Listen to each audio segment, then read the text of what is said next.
existing legal authorities could be the Constitution.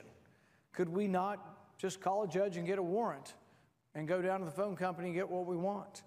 I think there's a way that we can do this that is still consistent with the Constitution.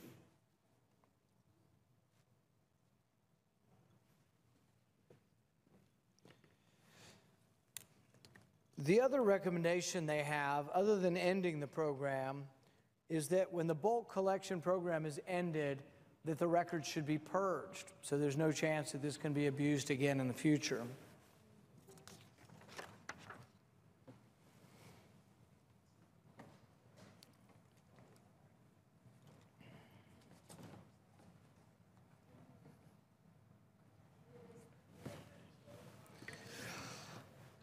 One of the arguments for the NSA has been that they collect the data, it's in a database, but that it's only accessed then when they have what they call reasonable articulable suspicion.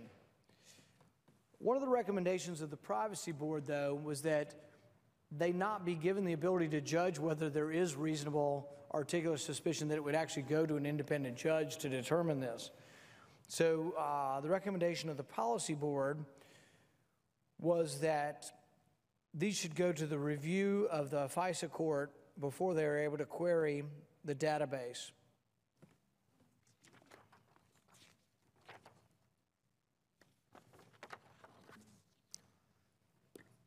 There are many different groups that have been fighting for privacy in our country, and it's a coalition of people both from the right and from the left.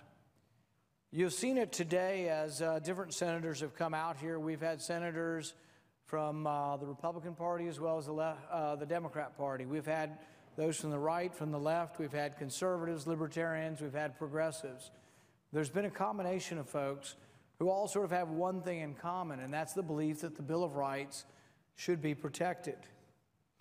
Among the private groups that have done a good job with this, Electronic Frontier Foundation has been one of the groups that's done a great job here. In one of their newsletters, they quote Ron Wyden, and he says, "We have not yet seen any evidence showing that the NSA's dragnet collection of Americans' phone records has produced any uniquely valuable intelligence." Patrick Eddington writes for Cato. Cato's been another group that's been a good supporter of privacy.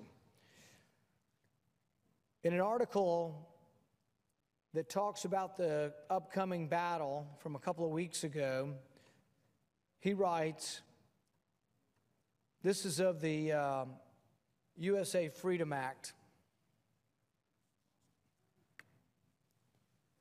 And this is sort of the big debate, because many people on both sides of the aisle think that the bulk collection of records is not constitutional. We think it exceeds the government's power, exceeds the Constitution. But what